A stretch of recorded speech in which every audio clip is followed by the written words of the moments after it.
if I was suffering with bad OCD like I did in the past, and I used to come to Spain a lot when I was suffering with OCD in the past, it wouldn't matter how peaceful the environment was, it wouldn't matter how relaxing the environment was, how much I left the thoughts there and the things to go and play out in my head, that wouldn't matter at all, because the environment wouldn't bring down that fear, because it's the same as how I often describe it. It's the same as if I was in a hot bath and someone said to me, oh, by the way, there's a burglar breaking in downstairs, just relax. Well, you couldn't relax because you know that something's happening downstairs which is quite a threat.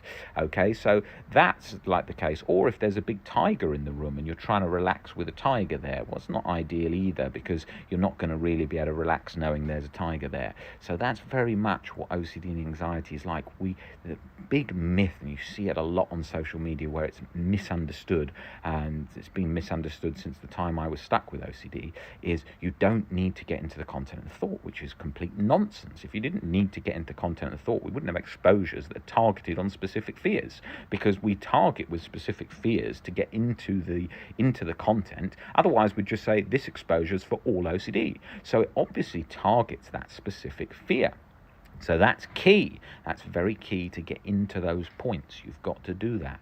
And you don't need to do exposures for all fears. You don't need to do exposures for all anxiety. It's only where it's necessary, if that helps. I mean, like for a large part of my journey, I had a position where I was really stuck with and I'd done loads of exposures, but it wouldn't release because the irrational beliefs were there and they were still latched on. And because those were latched on, it wouldn't release. So that's key. That's very, very key, because otherwise we can get very disheartened when we've done a lot of exposures. The same as I got very disheartened when I had not only done a lot of exposures, I'd done a lot of mindfulness and a lot of meditation, very helpful tools too, but it was cutting through that piece like a hot knife through butter, because it knew completely that I was still scared and it was still latched in because it was a threat. It wouldn't let me off that 0.001% because I was convinced it was a real event, not OCD, and I was also convinced that the situation that because that all the tools I was using were pointless, because if something was a real event, then why would it release? Why would I want to sort of let go of control if there is a real danger threat there? So that was a large part of it too. So those points I want you to think about. You know, with the theory, things you're learning, you've got to ask yourself, does this sound realistic? Does this sound like reality? Back in the past, when I was struggling, I used to see lots of things that were, and still today, and a lot of our work's about that. I've just posted an article today about why thoughts are thoughts doesn't often cut it for OCD, because it's like a mantra you hear all the time. Thoughts are thoughts, tell yourself thoughts are thoughts, becomes bloody compulsive. You're telling yourself all the time, thoughts are thoughts, thoughts are thoughts. That's trying to convince yourself constantly, it's just OCD, it's just OCD, just OCD, and your brain's going, well, what if it's not OCD? So what you need to think about is not sort of repeating that over and over as a compulsion, being aware of that on some degree, but your brain is going to make it feel as real as it can get, like that isn't the case, this really is real.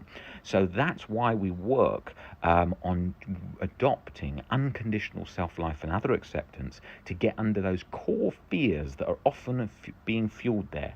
And that's a key part of what Albert Ellis taught, and obviously all of these parts going back through the Greek and Roman philosophy, and you can just see its reality. It's not when people say to me, oh, but thoughts are thoughts is like the gold standard. I say, yeah, well, the gold standard isn't helping many people because most people are still stuck with OCD. So it obviously isn't cutting it. So that's a key point. And I realized that a long time ago when I wasn't getting better. I wasn't getting better. I didn't care what was the gold standard. If I wasn't getting better, it wasn't working. So of course, we have to approach with exposures and distancing ourselves from thoughts. Distancing ourselves from the thoughts is key. But when something's not working, and it doesn't matter. You've got to look at what you're scared of. You've got to look at what the fear is, what the chronic anxiety is, what's there.